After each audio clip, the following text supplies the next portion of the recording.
അതിപ്പം ദുർഗയുടെ ഭർത്താവ് ആയതുകൊണ്ടായിരിക്കും പൂർണിമ കിരണിന് ഇത്രയും സ്വാതന്ത്ര്യം കൊടുക്കുന്നെന്ന് ചിലപ്പോ ചേച്ചിക്ക് തോന്നും. അങ്ങനെയൊന്നും പൂർണിമ ആരെ അടുപ്പിക്കില്ലെന്ന് നമുക്ക് രണ്ടുപേർക്കും അറിയാലോ. ആ ആണല്ലോ. അപ്പൊ ചേച്ചി സംശയിക്കുന്നത് കിരൺ ശരിക്കും പൂർണിമയുടെ അനിയനാണെന്നാണോ? നാണമില്ലാത്ത വർഗം. അല്ലാതെ എന്തു പറയും? അയാള് ശരിക്കും പോലീസാണെന്ന് എനിക്ക് സംശയമുണ്ട്.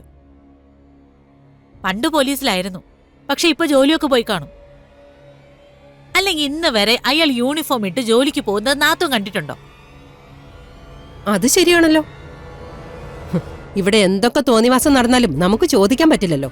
ഉടനെ ആ തള്ള പറയും ഇത് അവരുടെ വീടാണെന്ന്.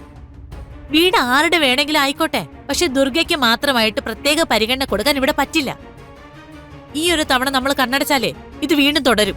അതെ, അവരുടെയൊക്കെ ചക്കയും മാങ്ങയും കൂടി പിടിച്ചു വാങ്ങി വല്ല കാട്ടിലും കളയാ വേണ്ടത്. എന്നാലും ദേവേട്ടന്റെ കാര്യം ഓർക്കുമ്പോഴേ എനിക്ക് സങ്കടം. അശി അങ്ങേരുടെ മോളല്ലേ, അതുപോലും ഓർത്തില്ലല്ലോ. അത് ദേവേട്ട മാത്രം തെറ്റല്ല. നാത്തുനെ ആ രീതിയിലുള്ള ക്ലാസ് അല്ലേ എന്റെ അമ്മ കൊടുക്കുന്നത്. ദുർഗാ ചരിത്രം പറഞ്ഞു പറഞ്ഞ് ദേവേട്ടനെ മാറ്റിയെടുത്തതാ. അമ്മയ്ക്കിപ്പോഴും സ്നേഹ ചത്തുപോയ മരുമകളെ അവളുടെ മകളെയുമാണ്. സാധാരണ സ്വന്തം പെൺമക്കളോടാ അമ്മമാർക്ക് സ്നേഹം കൂടുതൽ. ഇവിടെ ഭർത്താവ് മരിച്ചുപോയ നിന്നോട് പോലും ഒരു സ്നേഹവും ഇല്ല. അതെ, എന്റെ അജയേട്ടൻ മരിക്കാൻ കാരണക്കാരിയായി അവളെ ഇപ്പോഴും പൊക്കി പിടിച്ച് നടക്കുകയല്ലേ അമ്മ. അതുകൊണ്ട് കൂടി തന്നെയാ പറയുന്നത്, ദുർഗയ്ക്ക് ഒരു രീതിയിലുള്ള പരിഗണനയും നമ്മളായിട്ട് അനുവദിക്കരുത്. അവരുടെ ഈ പൊഞ്ഞുകെട്ടല്ലേ നമ്മൾ തടയണം. അതെ, അങ്ങനെ തന്നെ ചെയ്യണം.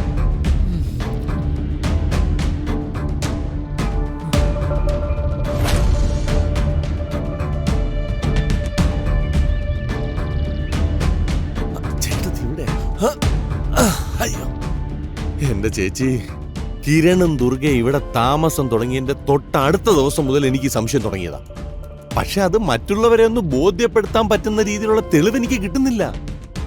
അപ്പോ സഹദേവൻ പറയുന്നത് കിരണും ദുർഗയും കല്യാണം കഴിച്ചിട്ടില്ലെന്നാണോ? എന്താ സംശയം?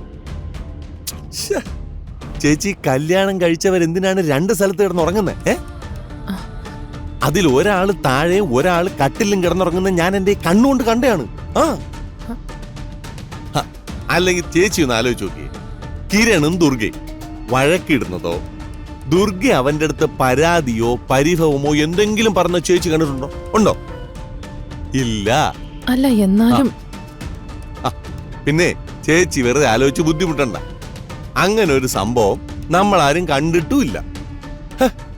ഈ ലോകത്ത് വെറുതെ എങ്കിലും വഴക്കിടാത്ത ഏതെങ്കിലും ഒരു ഭാര്യയും ഭർത്താവും ഉണ്ടോ? ഉണ്ടോ? ചേച്ചി മഹിയേട്ടനുമായിട്ട് എത്ര തവണ വഴക്കിടുന്നത്?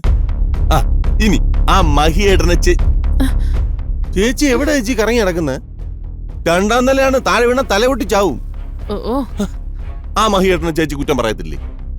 ഇനി ഞാനും നീരജയും 1 മണിക്കൂറിൽ ഒരു 10-12 തവണയാണ് വഴക്കിടുന്നത്. ഇനി നമ്മുടെ തലമുറ അങ്ങ് വിട്. പൂർണിമ സഞ്ജയ് എന്തുമായിരുന്നു?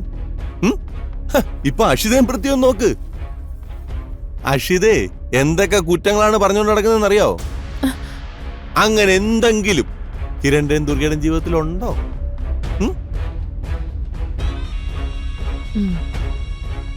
അവര് വളരെ സമാധാനത്തില് ഇങ്ങനെ ഏതോ സ്വർഗലോകത്തിൽ നടക്കുന്ന കണക്കാണ് നടക്കുന്നത്. അതില് തന്നെ എന്തോ ഒരു ഉടായിപ്പില്ലേ ചേച്ചി? അത് ചിലപ്പോ സ്നേഹക്കൂടുതലുണ്ടാണെങ്കിലോ? കിടക്കുന്നു സ്നേഹക്കൂടുതല്.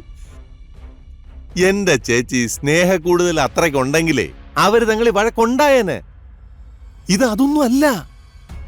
അവര് എന്താ നിമിത്തം എന്താ? അവര് കല്യാണം കഴിച്ചിട്ടില്ല. നിമിത്തം വരെ കാണിച്ച്. ചേച്ചി, ഇത് അവര് വേറെ എന്തോ ഒരു ലക്ഷ്യം വെച്ചിട്ട് നോണ പറഞ്ഞ് ഇവിടെ കയറി കൂടിയിരിക്കുക. അങ്ങനെ കയറിയിട്ട് അവർക്ക് എന്താ പ്രയോജനം? അതെന്താണെന്നല്ലേ നമ്മൾ കണ്ടുപിടിക്കേണ്ടത്. അതൊക്കെ പോട്ട്. ചേച്ചി എന്തിനാണ് മുറി വന്ന് സെർച്ച് ചെയ്തത്?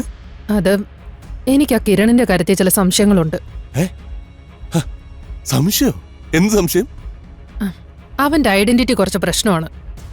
ആരാ എന്താണെന്ന് അറിയാത്തൊരുത്തൻ പൂർണിമയുടെ അനിയനാണെന്നും പറഞ്ഞ് വീട്ടിൽ വരുന്നു.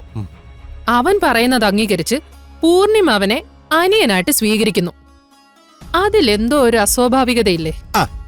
അതിപ്പം ദുർഗയുടെ ഭർത്താവ് ആയതുകൊണ്ടായിരിക്കും പൂർണിമ കിരണിന് ഇത്രയും സ്വാതന്ത്ര്യം കൊടുക്കുന്നെന്ന് ചിലപ്പോ ചേച്ചിക്ക് തോന്നും. അങ്ങനെയൊന്നും പൂർണിമ ആരെ അടുപ്പിക്കില്ലെന്ന് നമുക്ക് രണ്ടുപേർക്കും അറിയാലോ. ആ ആണല്ലോ. അപ്പൊ ചേച്ചി സംശയിക്കുന്നത് കിരൺ ശരിക്കും പൂർണിമയുടെ അനിയനാണെന്നാണോ? ഉം? അതായത് നമ്മുടെ ദേവേട്ടന്റെ മകനാണെന്നാണോ?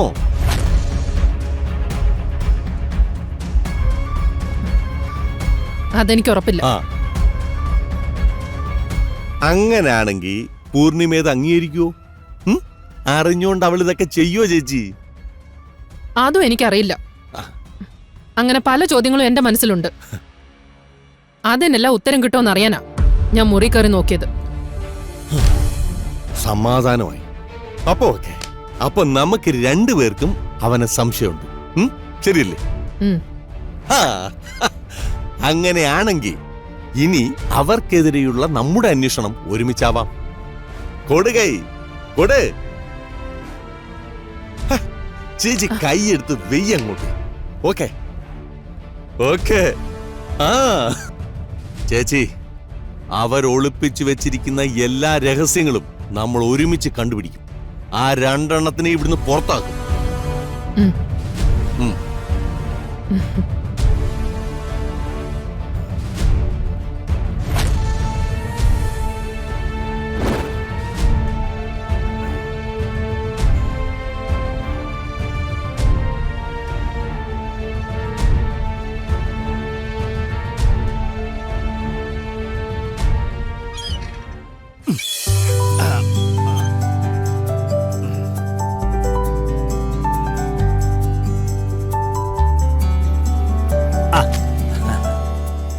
അമ്മ പറഞ്ഞതുപോലെ ദേ എല്ലാ സാധനങ്ങളും വാങ്ങിച്ചിട്ടുണ്ട്. നീ ഇതെല്ലാം ഭംഗിയായിട്ട് ചെയ്യുമെന്ന് എനിക്കറിയാം എന്റെ പൊന്നു കുട്ടാ. ഇതെല്ലാം കൊണ്ടുപോകുന്നത് കുട്ടന് ബുദ്ധിമുട്ടാവുമല്ലേ? അതെന്തോന്ന് ചോദ്യം ദേവേട്ടാ? എനിക്കെന്ത് ബുദ്ധിമുട്ട്? ദുർഗമാള് എനിക്കും എന്റെ മോളെ പോലെ അല്ലേ? ആ, അവക്ക് വേണ്ടി എന്തെങ്കിലുമൊക്കെ ചെയ്യുന്നതിൽ എനിക്ക് സന്തോഷം മാത്രമേ ഉള്ളൂ. ഓ, എന്താ എല്ലാരും കൂടി ഒരു ഗൂഢാലോചന? അത് നാത്തൂന് മനസ്സിലായില്ലേ? ആ?